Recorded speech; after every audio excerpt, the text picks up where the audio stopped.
ইডেনে কলকাতা নাইট রাইডার্সের যে সূচি ছিল, খেলার সূচি বদল হয়েছে। কলকাতা নাইট রাইডার্সের সঙ্গে রাজস্থান রয়্যালসের খেলার কথা ছিল আগামী 17ই এপ্রিল।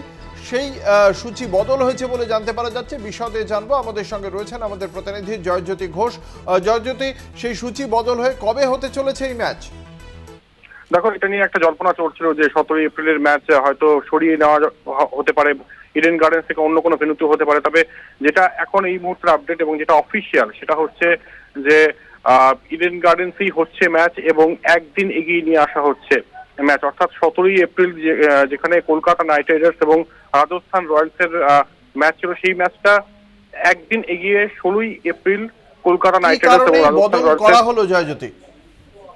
দেখো, এর আগে এটা নিয়ে যে জল্পনাটা চলছিল যে রামনবমী এবং একই সঙ্গে দুদিন পরেই লোকসভা নির্বাচন বাংলায়, এবং যার কারণ যার কারণ হিসেবে বলা হয়েছে যে নিরাপত্তা দেওয়াটা কিন্তু অত্যন্ত কঠিন হয়ে পড়বে এবং চ্যালেঞ্জিং হয়ে পড়বে, যার জন্য এই সিদ্ধান্ত। এবং ইতিমধ্যেই জানিয়ে দেওয়া হয়েছে যে ম্যাচ একই থাকছে, ম্যাচের দিন খালি পরিবর্তন হচ্ছে। একদিন আগে 14ই এপ্রিল কলকাতার ম্যাচ রয়েছে এবং তার ঠিক একদিন পরে আবার ম্যাচ রয়েছে। তাই কলকাতার ক্রিকেট অনুরাগীদের জন্য এটা অবশ্যই মানে পাওনা যে যেখানে মনে করা হচ্ছিল যে ম্যাচটা সরিয়ে নিয়ে যাওয়া হচ্ছে, সেখান থেকে কিন্তু ম্যাচটা সরানো হচ্ছে না এবং শুধুমাত্র ডেট পরিবর্তন করা হচ্ছে, একদিন এগিয়ে নিয়ে আসা হয়েছে। ধন্যবাদ। আমাদের সঙ্গে ছিলেন আমাদের প্রতিনিধি জয়জ্যোতি ঘোষ।